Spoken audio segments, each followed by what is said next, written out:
بسم الله الرحمن الرحیم. سلام دکتر صاحب عزیز. ما با ادامه بحثمان در Anesthetics امروز در مورد IV Anesthetics صحبت میکنیم. پس عنوان را نوشته میکنم که IV یا Intravenous Anesthetics. ما در درس قبلی در مورد Inhaled Anesthetics صحبت کردیم، به شکل انشقاقی بود، اما امروز IV هست.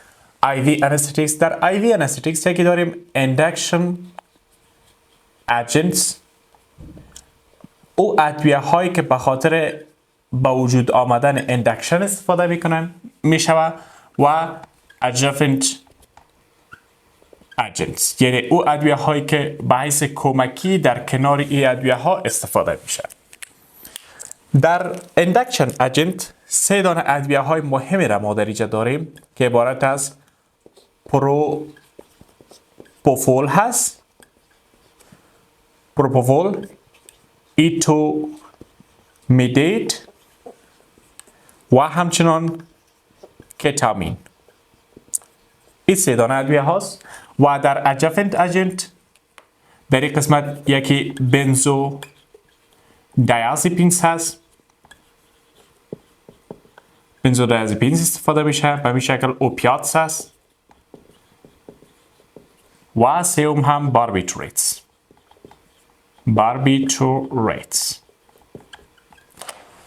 خب دکتر شیبا، ما اول در مورد اندکشن اجنتس در اینجا صحبت میکنیم و اولین دوایی که در اینجا است عبارت از پروپوفول هست. پروپوفول drug of choice است در stable patient. drug of choice in stable patients. یعنی در مریضانی که استیبل هستن از لحاظ هیمودینامیک، یعنی فشارشان مشکل نداره و مثلا مریضایی نیستن که در کدام حادثه تکر باشه یا کدام حادثه که خونریزی داشته باشه او به نزد دکتر مراجعه کرده باشه، هایپوتنسیو پیشنت نیست و را میگیم استیبل. در این مریضا میتونیم از پروپوفول استفاده کنیم. پروپوفول باعث از این میشه که نزد مریض امنیزیا را ایجاد کنه، یعنی یاد فراموشی، سیدیشن را ایجاد کنه. امنیزیا، سیدیشن و اندکشن انستزی به حیث اندکشن انستزی استفاده میشه و اما نو آنالژیزیک افکت، تاثیرات ضد درد نداره، آنالژیزیک افکت نداره پروپوفول. همچنان پروپوفول میتونه در مینتیننس استفاده شود. مینتیننس انستزی هم میتونیم از این استفاده کنیم به شکل انفیوژن.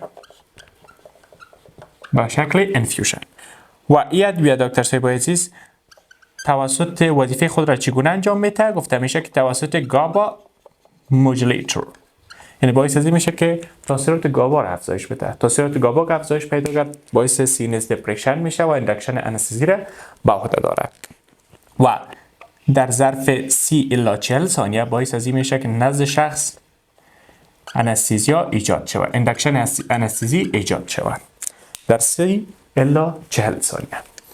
و خود پروپوفول که یک مایع هست که به شکل سفید رنگ می باشه، white liquid، مایع هست به شکل سفید رنگ. خب پروپوفول کدام ساید افکت را داره؟ ساید افکت هایش اگر در موردش صحبت کنیم، ساید افکتس، مهمترین ساید افکت از این هایپوتنشن هست. و همین خاطر ما گفتم این دم مریضایی که استیبل هستن در او مریضا drug of choice است، چون باعث هایپوتنشن میشه. این ادویه باعث وزودایلیشن میشه، و همچنان باعث کاهش کانترکتیلیتی میشه. وزودایلیشن و کاهش کانترکتیلیتی یا تقلصیت قلب هر دویش باعث از این میشه که نزد شخص بی پی یا فشار خون کاهش پیدا کنه. به همین شکل پروپوفول ادویه هست که باعث از این میشه که نزد مریض پین یا درد، pain at site of injection، درد در ساحه که این دوا تزریق میشه موجود می باشه. pain at site of injection. چون این ادویه باعث از این میشه که ون را تخریش کنه، ون را تخریش میکنه، اریتیشن را ایجاد میکنه، به اون خاطر باعث از این میشه که در ساحه در اون واریدی که تطبیق شده درد ایجاد شود. به خاطر از اینکه این ساید افکت از این کاهش پیدا کنه، به خاطر مینیمایز کردن این ساید افکت ما میتونیم همراه با پروپوفول اوپیاتس چی کنیم؟ همراهش توصیه کنیم، کامباین داده شود تا که از این جلوگیری کنه از این مشکل. و به این شکل دکتر سیبا پروپوفول بعضی از افکت یا تاثیرات مفید هم داره، غیر از این که باعث امنیزیا و همچنان سدیشن میشه، بعضی تاثیرات مفید دیگر هم داره، بینیفیشیال افکت دیگر هم داره خود پروپوفول. و این افکت ها کدام هاست؟ یک، تاثیرات انتی ایمیتیک داره، انتی ایمیتیک یعنی ضد استفراغ عمل میکنه. دوم، تاثیرات انتی کانولژن داره، کانولژن. سوم، همچنان تاثیرات برانکو دایلیتور باعث توسع برانکس ها میشه. و همچنان این ادویه دیگر خوبی که داره در مریضایی که مشکلات لیور و مشکلات کدنی داره، باز هم ما میتونیم در اون مریضا هم این ادویه را استفاده کنیم. خب پس این شد در مورد پروپوفول که در مورد از این صحبت کردم. همچنان یک ساید افکت دیگر از این است دکتر سیبا عزیز که میتونه باعث ریسپیریتوری دپریشن هم شود. ریسپیریتوری دپریشن. پس همچنان یک ساید افکت دیگرش ریسپیریتوری دپریشن می باشه که صحبت کردیم. حال میایم در مورد ادویه دیگری که صحبت میکنیم، عبارت از ایتومیدیترز.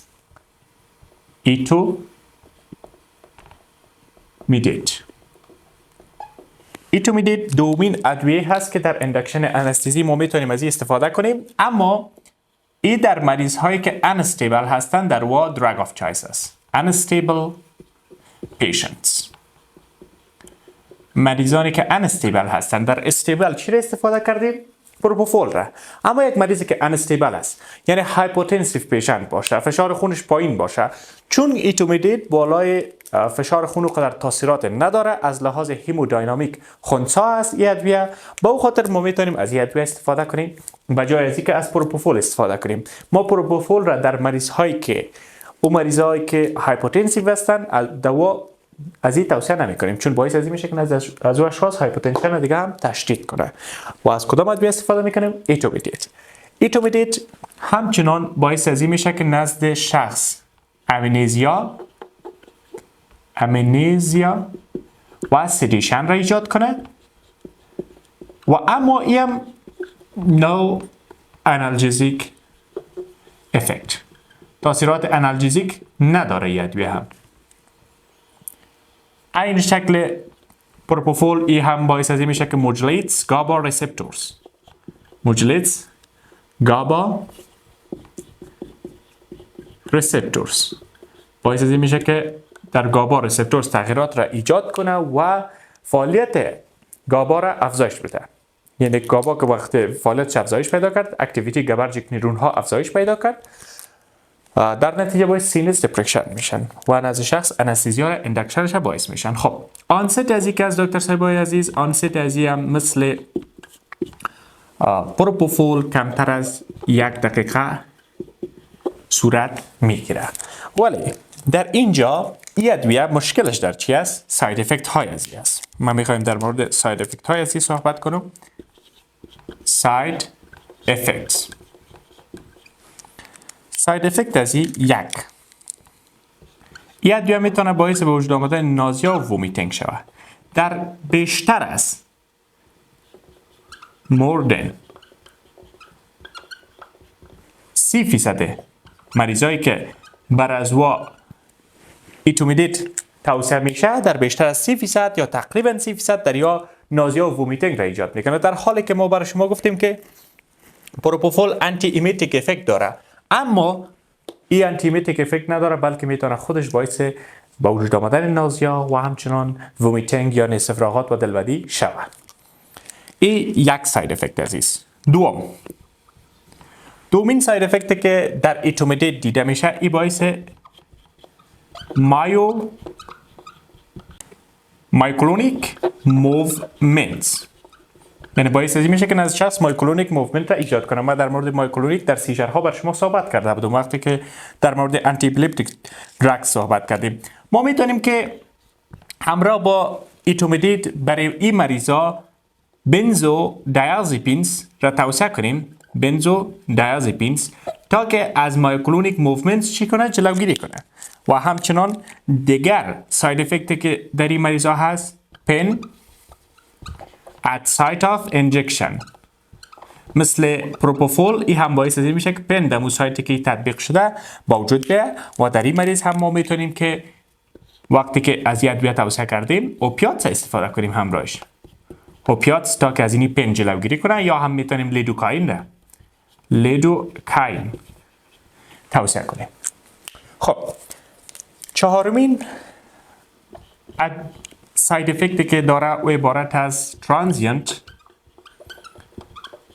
acute adrenal insufficiency یا عدم کفایی غده ادرینال به شکل حاد و گذرا. ترانزینت گذرا یعنی تا که دوا را استفاده میکنه این مشکل میباشه و بعد زو باز رفع میشه که دوا قطع شود. اکیوت به شکل حاد یعنی دفعتا به وجود میاد، با دوا به وجود میاد. ادرینال انسفیشنسی عدم کفایی ادرینال گلند. چرا این کار را میکنه؟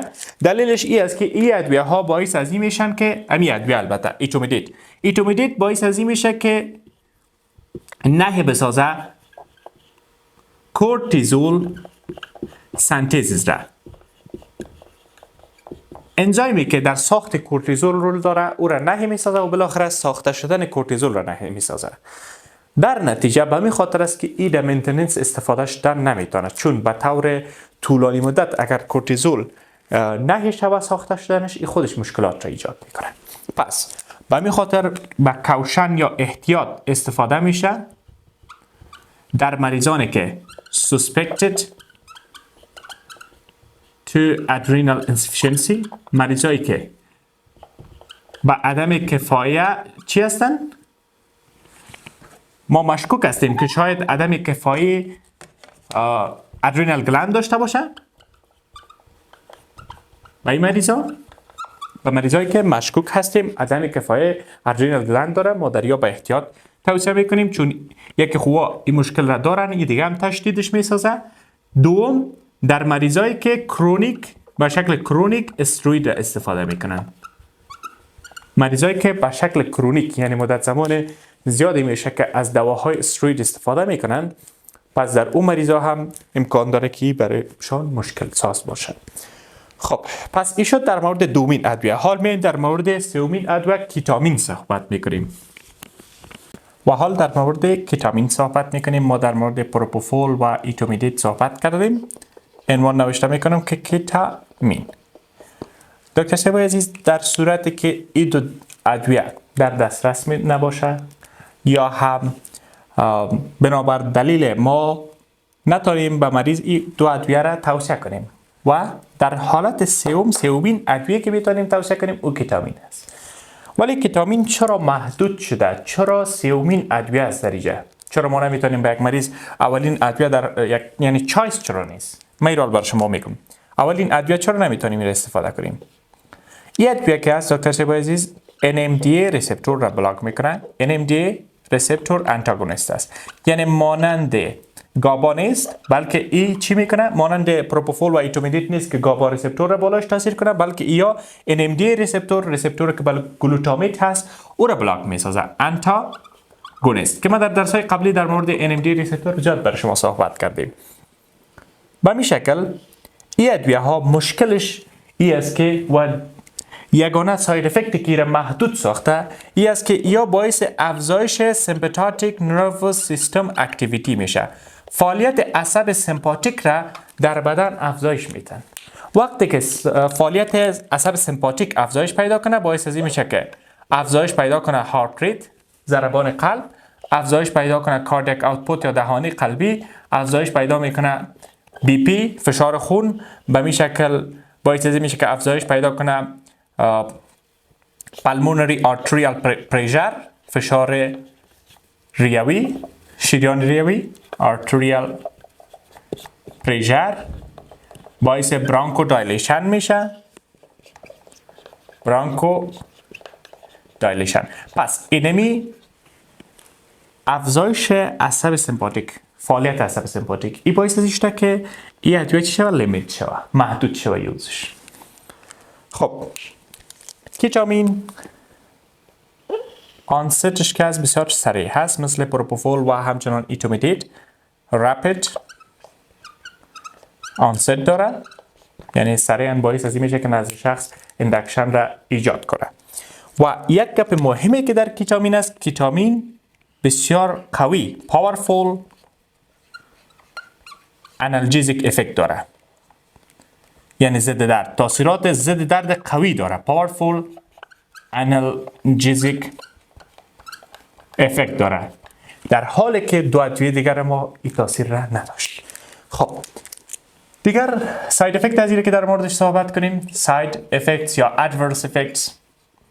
اولین ساید افکت از این افزایش یا فعالیت سمپاتیک نرو سیستم، increase sympathetic nervous system activity.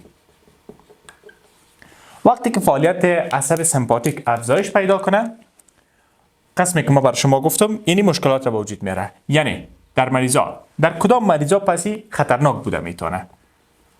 اینالی ای خطرناک هست in certain patients. در بعضی مریضا اینمی ساید افکت از اینکه است میتونه خطرناک باشه. در کدام مریضا؟ مثلا در مریضایی که اسکیمیک هارت دیزیز دارن. دوم در مریضانی که فشار بلند خون دارن، هایپرتنشن دارن. در مریضانی که همچنان پلمونری هایپرتنشن دارن، پلمونری هایپرتنشن، یا مریضایی که رایت ساید هارت فیلر دارن، رایت ساید هارت فیلر. در این مریضا این خطرناک بوده میتونه. خب این یک ساید افکت ازی شد. دومین ساید افکتش امرجنس ریاکشن.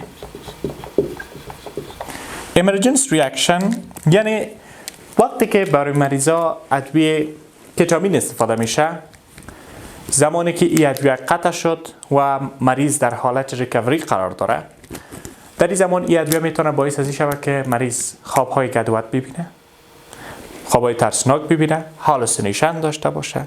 ما اونها رو کلا میگیم امرجنس ریاکشن. و در این حالت ادویه که کمک کننده هست میتونه بنزودیازپینز باشه. بنزودیازپینز وقتی که به این مریضا توصیه شود میتونه از این ساید افکت از این جلوگیری کنه و یا را کاهش بده. خب ما در مورد این سه ادویه برای شما صحبت کردیم. میایم در مورد بنزودیازپینز، اوپیاتس و باربیتوریتس میخوایم برای شما صحبت کنیم و بعد از بحث ما رو به پایان میرسونیم. اولین کاتگوری ادویه ها عبارت از اوپیاتس است. در اوپیاتس دکتر صاحب عزیز ادویه را که ما میتونیم استفاده کنیم در اینجا او عبارت از فنتانیل هست. فنتانیل از جمله اوپیاتس هست که بالای اوپیات ریسپتورها عمل میکنن و تاثیرات آنالژیزیک دارن، یعنی ضد درد عمل میکنن. ما میتونیم یا را به شکل ترکیبی همراه با IV Anesthetics استفاده کنیم.